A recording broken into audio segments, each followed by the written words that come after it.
Yes, online students, please confirm. So far, so clear to everyone. So far, so clear to everyone.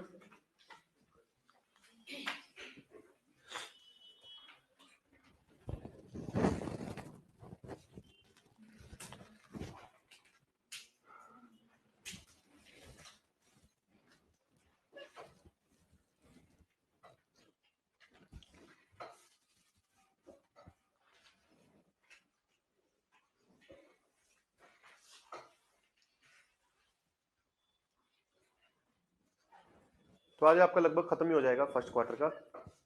कोई 5-7 topic बचेंगे, वो हम miscellaneous से हैं, वो नेक्स्ट क्लास में कर लेंगे, ठीक है। हाँ, बताओ कब लेना है।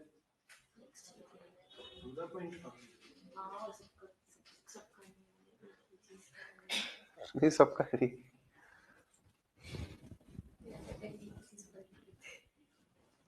नेक्स्ट टू नेक्स्ट वीक ले लेते हैं ना, 2 हफ्ते काफी है 3 महीनों की करंट अफेयर रिवाइज करने के लिए, ठीक है। तो ये मान के चलो कि हर टॉपिक से एक क्वेश्चन होगा।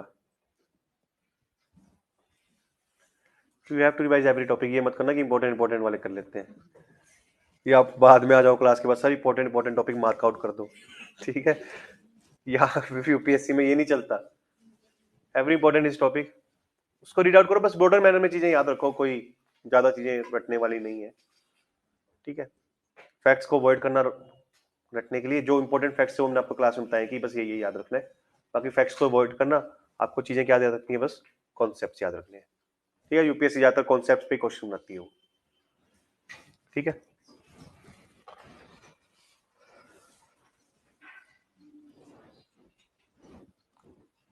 क्लियर। चलिए फिर next is Iran Taliban water conflict.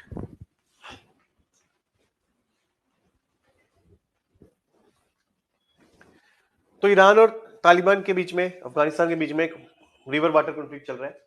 किस रिवर पे चल रहा है? हेलमंड रिवर पे, ठीक है। तो ये हेलमंड रिवर जो है अफगानिस्तान की लॉन्गेस्ट रिवर है, हिंद कुश की पहाड़ियों से जो है ओरिजिनेट होती है, ठीक है। और ये ईरान और अफगानिस्तान के बॉर्डर पे एक लेक है, ठीक है। वहां पे जाके ये अपना पानी ड्रेन आउट करती है। उस लेक का नाम क्या है? लेक हेमुंद, ठीक है। और ये ईरान की जो है ये लार्जेस्ट फ्रेश वाटर लेक है। तो ये रिवर जो है अफगानिस्तान के लिए लॉन्गेस्ट है, और जो जिस लेक में वो अपना पानी ड्रेन आउट कर रही है वो ईरान के लिए लार्जेस्ट है। तो यानी ये रिवर दोनों के लिए काफी क्रिटिकल हो गई है for meeting their fresh water needs for agriculture, drinking water etcetera, ठीक। उसके बाद जो है एक ट्रीटी तो हुई थी अफगानिस्तान और ईरान के बीच में, बट वो रेटिफाइड नहीं हुई। दोनों देश की पार्लियामेंट ने उसको रेटिफाई नहीं किया, इसलिए दोनों इस ट्रीटी को ओबे नहीं कर रहे, फॉलो नहीं कर रहे, इंप्लीमेंट नहीं कर रहे। दोनों ही इस ट्रीटी को वायलेट करते रहते हैं। ज्यादातर अफगानिस्तान ही करता है, क्योंकि मेजरली ये रिवर कहां से फ्लो कर रही है? अफगानिस्तान, ठीक है। जैसे ईरान ने इस साल कहा अफगानिस्तान को कि उसने सिर्फ 4% ही वाटर दिया रिवर का इस साल। अफगानिस्तान कह रहे हैं कि इस बार क्लाइमेट चेंज हो रहा है, इसलिए पानी था ही नहीं रिवर में, ठीक है। लेकिन ईरान कह रहा है कि डैम्स जो है, इरिगेशन प्रोजेक्ट जो है अफगानिस्तान इस रिवर पे लगा रही है, इसलिए पानी को क्या कर रही है? डाइवर्ट कर रही है, कैनाल्स के थ्रू जो है अदर एरियाज में जो है पानी को डाइवर्ट किया जा रहा है, इसलिए ये कॉन्फ्लिक्ट है, ठीक है। वैसे तो तालिबान और अफगानिस्तान ईरान के रिश्ते अच्छे हैं, बट अब तालिबान पावर में आ चुकी है। मतलब जब तालिबान यूएसए से लड़ रही थी तब ईरान जो है तालिबान को सपोर्ट कर रही थी, क्योंकि ईरान और यूएसए क्या है? दुश्मन है, और दुश्मन दोस्त होता है। तो अब तालिबान पावर में आ चुकी है, तो अब देखते हैं कि ईरान और तालिबान के रिलेशन कैसे रहते हैं। तो 950 किलोमीटर लॉन्ग लैंड बॉर्डर वो शेयर करते हैं। तो आपको बस यही याद रखना है, ये रिवर कहाँ से ओरिजिनेट होती है, कहाँ पे ड्रेन आउट करती है।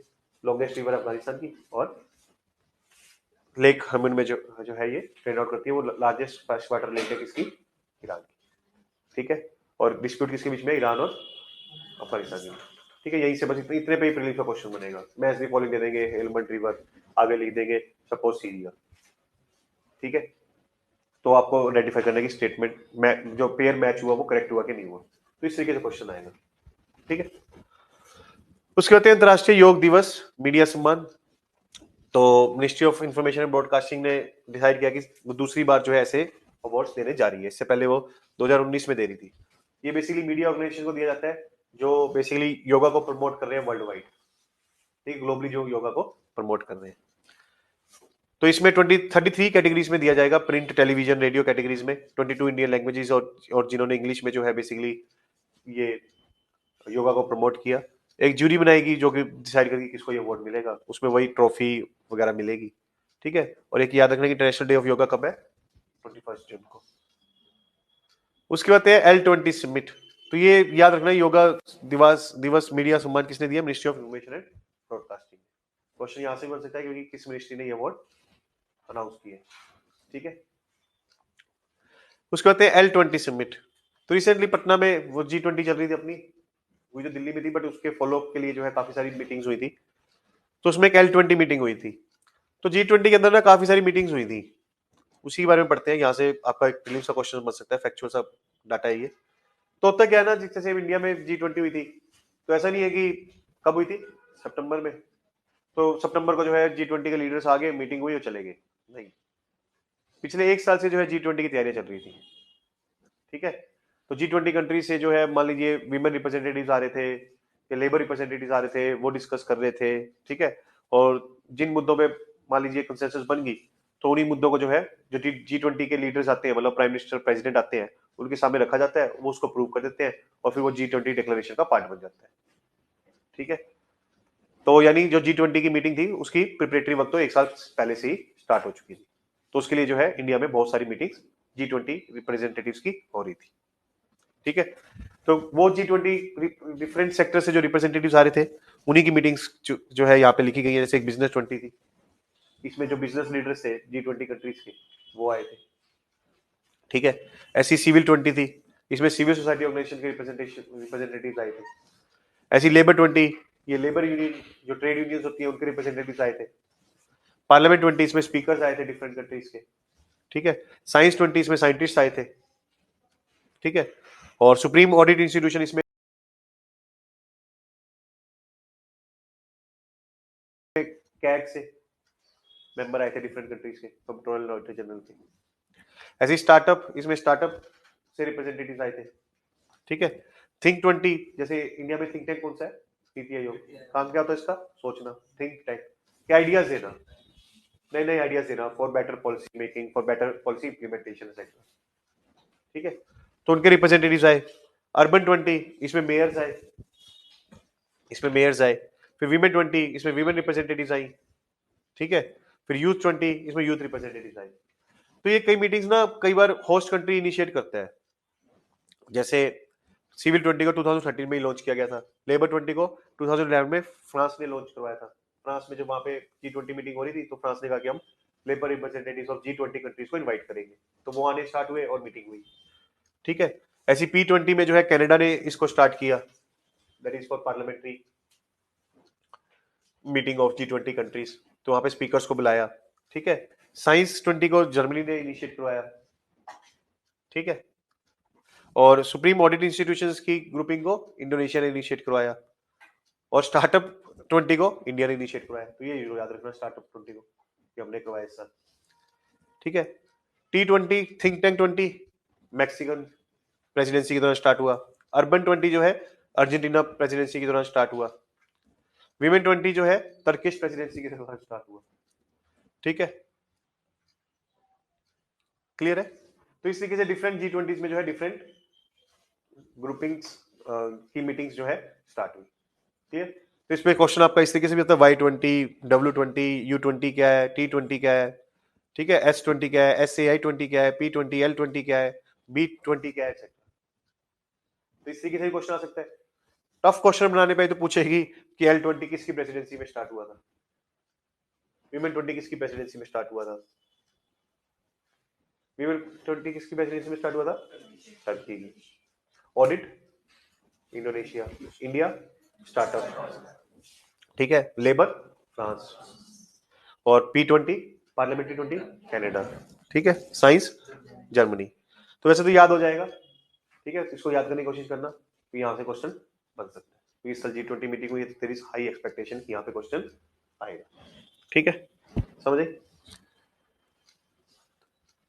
तुमने ये कर लिया IR का जून का ना, तुम्हारी 3 फाइल रहेगी, IR जुलाई IR अगस्त, और एक सोशल जस्टिस की फाइल है।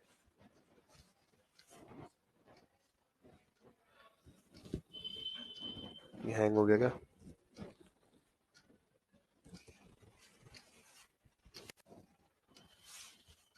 एक बार नेक्स्ट वाला कर लो आप।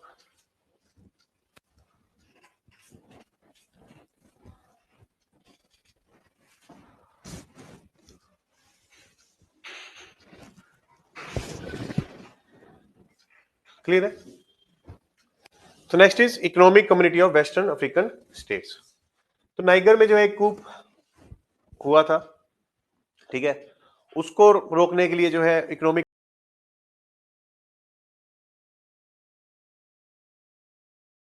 Community of West African states ने इंटरवीन किया, ठीक है। तो अब ये क्या है, ये रीजनल इंटर गवर्नमेंटल ऑर्गेनाइजेशन है, 1975 में बनाई गई थी लेगोस ट्रीटी के थ्रू। तो इसमें वही है कि जो वेस्टर्न अफ्रीकन कंट्रीज है यहाँ पर, उनके बीच में क्या करती है, कोऑपरेशन फैसिलिटेट करती है। कौन सा कोऑपरेशन?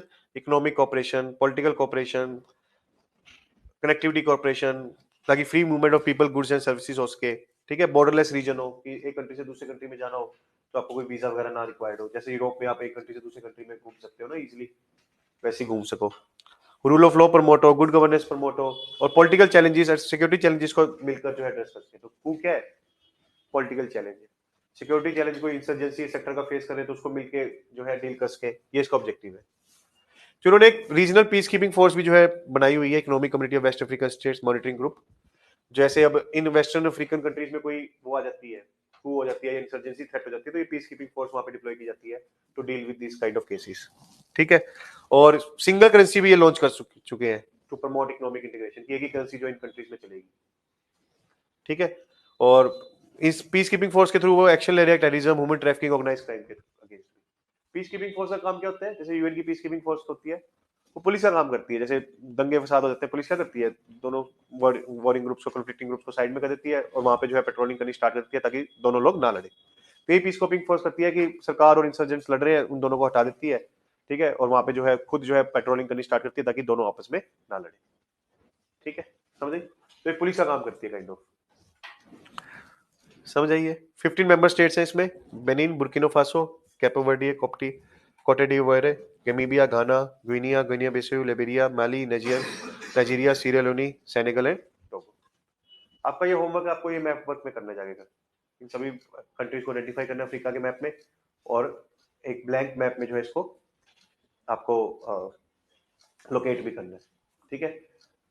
ठीक है कि आप माना मारोगे कि सर दुकान से लाना भूल गए, गूगल कर लेना, गूगल पे एक ब्लैंक अफ्रीका का मैप ले लेना, ठीक है, फिर आप किसी भी पीडीएफ रीडर वगैरह में खोल लेना और मार्क कर लेना इन कंट्रीज को, ठीक है। अपने मोबाइल में ही आपका ये हो जाएगा, क्लियर, समझे? तो ये आपको मार्क करने घर जाके,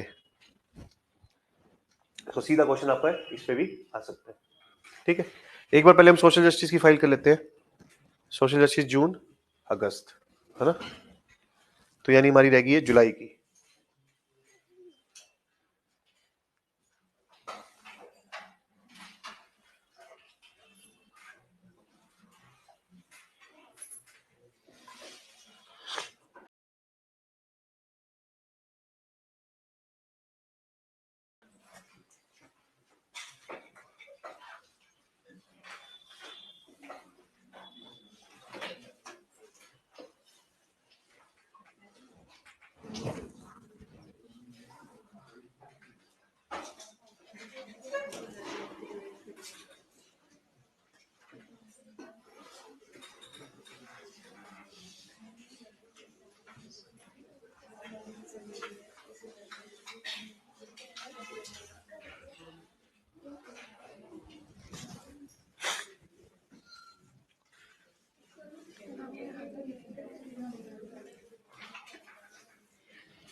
Yes, online students, so far so clear to everyone?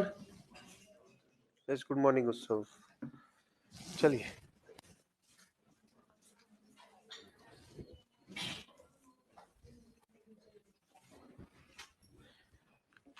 Clear है यहाँ तक? कोई डाउट तो नहीं? चलिए 10-15 मिनट में बाकी कंटेंट को कंप्लीट करते हैं। आगे